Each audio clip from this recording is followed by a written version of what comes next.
आज माझ्या चॅनलमध्ये नॉलेज हबमध्ये मी कुमारी वैष्णवी रागोते वर्ग 8वा पाठ क्रमांक 4 सागरतळ रचना याबद्दल मी तुम्हाला काही भाग सांगणार आहे आणि विविध भूरूपे आणि सागरतळ रचनेबद्दल काही तुम्हाला माहिती सांगणार आहे। त्यामुळे तुम्ही माझ्या चॅनलला नॉलेज हब या चॅनलला लाईक करा, शेअर करा आणि सबस्क्राईब करा आणि सबस्क्राईब बटन दाबा। त्याची ही तळरचना कशी सांगितलेली आहे आपण या पाठामध्ये शिकणार आहोत। तर आपली जी पृथ्वी आहे ती सुमारे 71% पाण्याने ही काय आहे व्यापलेली आहे। त्यानंतर महासागराची तळरचना जी आहे ही उंच सकल भाग असल्यामुळे सुमारे 3700 मीटर एवढी खोल आहे। त्यानंतर या आकृतीमध्ये सांगितलेलं आहे की पाण्याची ही काय आहे उंची आहे मीटरनुसार। तर प्रथमतः 2000, 1500, 1000, 500 त्यानंतर 0 डिग्री अंश याच्यामध्ये त्यांनी मीटर सांगितलेला आहे। म्हणजे 500 यांचा उंचीनुसार या आकृतीमध्ये संख्या घेतलेली आहे। त्यानंतर हे जी तुम्हाला आकृती दिसून राहिलेली आहे ही आपली पृथ्वी आहे, ठीक आहे। त्यानंतर असं समजा तुम्ही ही आपली पृथ्वी आहे आणि ही काही भूरूपे आहेत। पृथ्वीवरील काही भूरूपे आहेत जे समुद्र तळरचनामध्ये तुम्हाला दिसतील। समुद्रामध्ये भूरूपे त्यामध्ये जी आपली जमीन असते ही जी जमीन असते जमिनीलगत जेव्हा समुद्र अटॅच होतो हा दिसून राहिलेला आहे समुद्र दिसून राहिलेला आहे। तर यामध्ये समुद्राच्या वरची जी अटॅच केलेली ही जागा आहे याला खंड म्हटलं जाते किंवा मग इथनं ही जर भूरूप अशी तयार झाली जमीन तर याला काय म्हटलं जाते खंड म्हटलं जाते। त्यानंतर ही आपली जमीन आहे म्हणजे सागरी मैदान आहे। सागरामधला जो खालचा भाग असतो याला काय म्हटलं जाते मैदान आणि म्हणजे दुसरा शब्द म्हणजे तो जमीन आहे। त्यानंतर ही जी मी पूर्ण पाण्याने जी डायग्राम फिलअप केलेली आहे ही ते याला काय म्हटलं जाते समुद्र सपाटी। त्यानंतर हा जो आहे हा काय आहे समुद्र किनारा समजतो समुद्राजवळचा। त्यानंतर खंड म्हणजे तुम्हाला माहिती आहे का जसं समुद्रापासून जी जमीन लागत असते जमीन पाण्याला किंवा सागराला त्याला काय म्हटलं जाते खंड म्हटलं जाते समुद्रालगतच्या किनाऱ्याला। त्यानंतर भूखंड मंच जी पाण्याची जी दुसरी पातळी असते त्याला भूखंड मंच असं म्हटलं जाते। त्यानंतर पाण्याचा समुद्र सपाटीपासून जो उतार असतो त्याला काय म्हटलं जाते खंडांत उतार।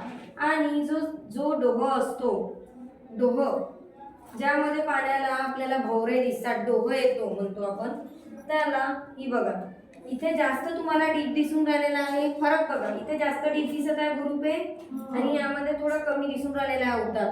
जमिनीचा आणि भूरूपांचा जो उतार आहे खंडांत उतार हा थोडासा कमी प्रमाणात दिसतो। यामध्ये कमी दिसत आहे सागरी डोहापेक्षा खंडांत उतार थोडा कमी दिसत आहे।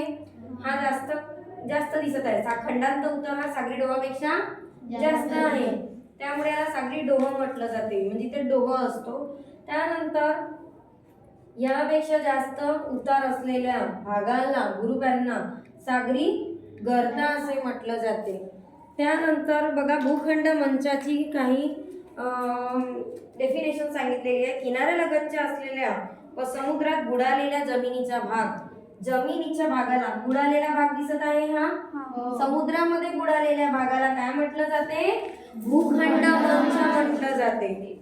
हा सागर तळाचा सर्वात उथळ भाग आहे। कसा भाग आहे उथळ भाग आहे। याला समुद्रबूड जमीन असे म्हणतात म्हणजे समुद्रामध्ये बुडालेली जी जमीन असते त्याला भूखंड मंच असं म्हटलं जाते। भूखंडाचा मंचाचा विस्तार सारखा नसतो कधी कमी असतो तर कधी जास्त असतो। म्हणून सुरुवातीला मी जेव्हा डायग्राम काढली त्यावेळेस इकडे पण भूखंड मंच असू शकतो किंवा हा भू म्हणजे काय होते जमीन आणि हा त्याचा जो सखोल भाग असतो त्याला मंच म्हटलं जाते भूखंड मंच। कारण की त्याचा भाग हा उथळ असल्यामुळे इथं भूखंड मंच ही व्याख्या वापरलेली आहे। काही खंडाच्या किनाऱ्याजवळ तो अरुंद तर काही खंडाच्या किनाऱ्याजवळ तो शेकडो किलोमीटर पर्यंत रुंद असतो। म्हणजे आता जास्त नियम नाही आहे की हा एवढाच असू शकतो म्हणजे सागरी गर्तापेक्षा सागरी डोह हा खोलही असू शकतो लक्षात ठेवा तुम्ही।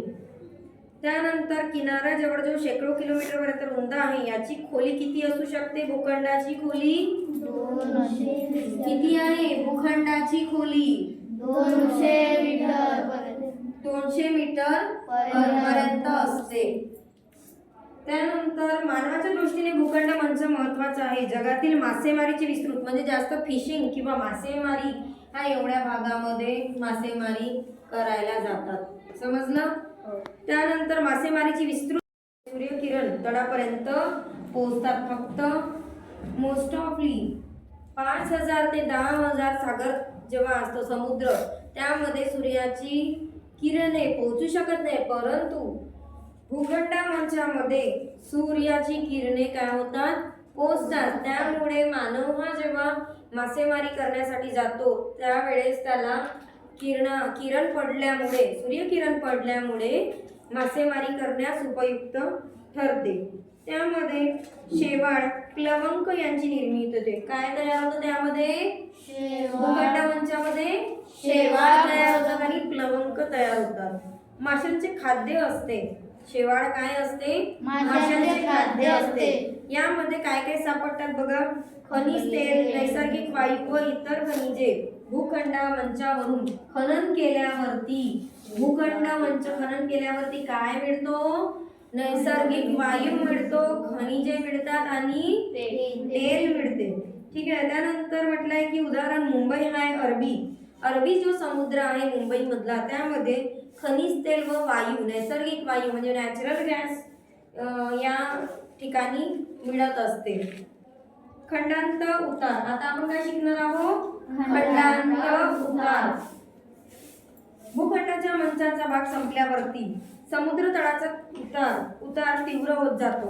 असा होत जातो हा भाग खंडांत उताराचा तीव्र. इथे माणसाचा पाय घसरण्याची अत्यंत शक्यता असते.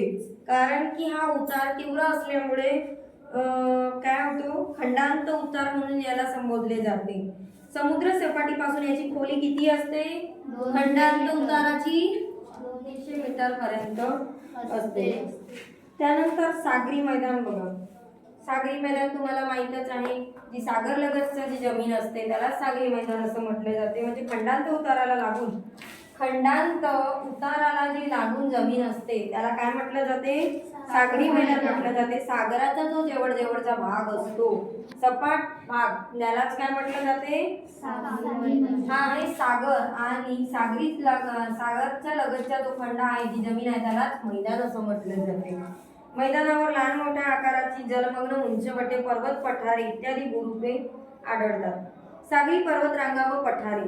सागर तळावरील पर्वतरांगा हे जलमग्न म्हणजे काय असतात?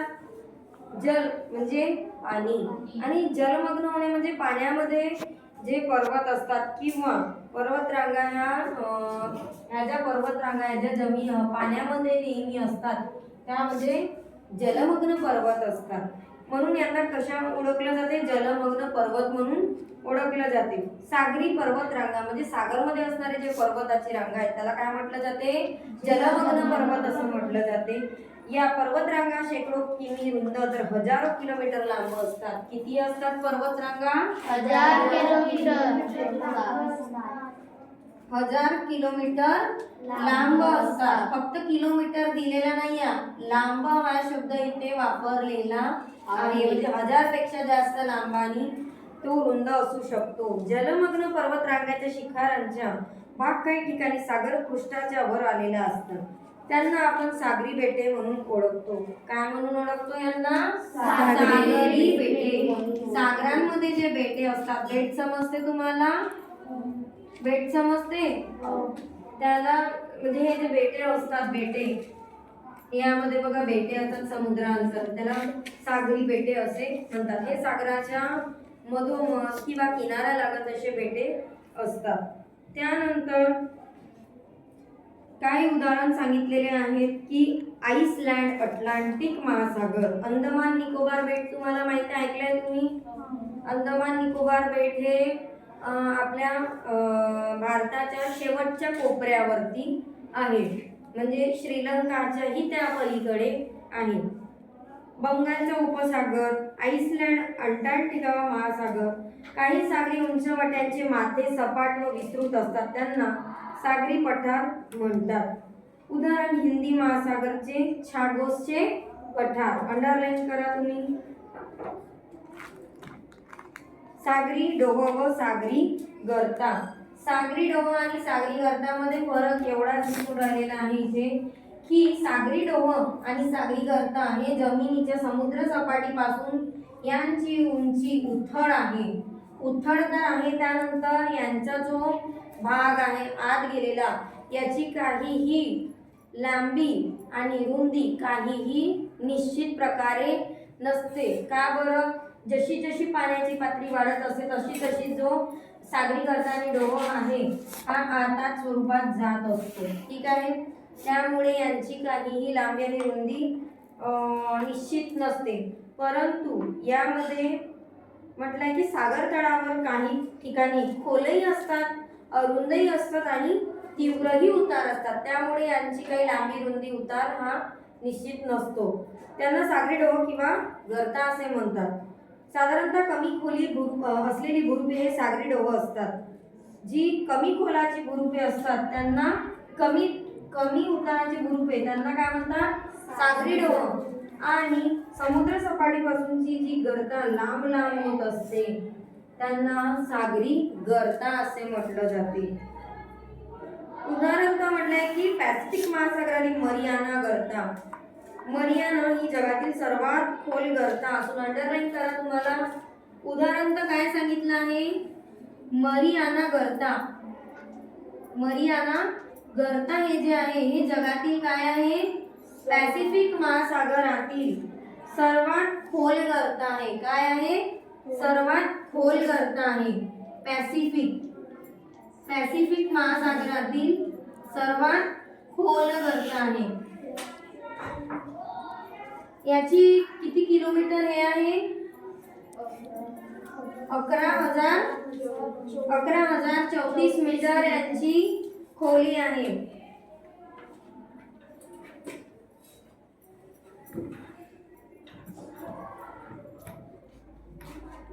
मध्य महासागरीय जलमग्न पर्वत व सागरी गर्ता हे सागरतळाचे भूगर्भशास्त्राचे दृष्टीने सर्वात सक्रिय भाग आहेत. या भागात अनेक जागृत ज्वालामुखी आहेत. जे गर्ता आहे या ठिकाणी आपल्याला काय सांगितलं आहे मी की या ठिकाणी भूखंडा मंचामध्ये काय म्हणतात शेवाळ असते, शेवाळ मिळत असते. त्यानंतर मुंबईसारख्या ठिकाणी जे नैसर्गिक वायू आहे आणि खनिजे आहेत या ठिकाणी मासेमारी ठिकाण असतो भूखंडा मंचांतर्गत आणि यामध्ये मासेमारी जास्त प्रकारात केली जाते. त्यानंतर जो सागरी गर्ता आहे या ठिकाणी सांगितलेलं आहे की ज्वालामुखी केंद्र आहे. सर्वात खोल असल्यामुळे पृथ्वीच्या खोल भागात गेल्यामुळे यामध्ये काही ज्वालामुखी इथून उद्भवतात. ज्वालामुखी लक्षात आलं? ज्वालामुखी कुठून उद्भवतात? सागरी गर्तामधनं. जगातील सर्वात मोठा गर्ता कुठे आहे? मरियाना गर्ता आहे पॅसिफिक महासागरमध्ये. जगातील ऑल ओव्हर वर्ल्ड मध्ये खोल गर्ता कशाला ओळखलं जाते? मरियाना गर्ताला ओळखलं जाते. 11,034 मीटर त्याची खोली आहे.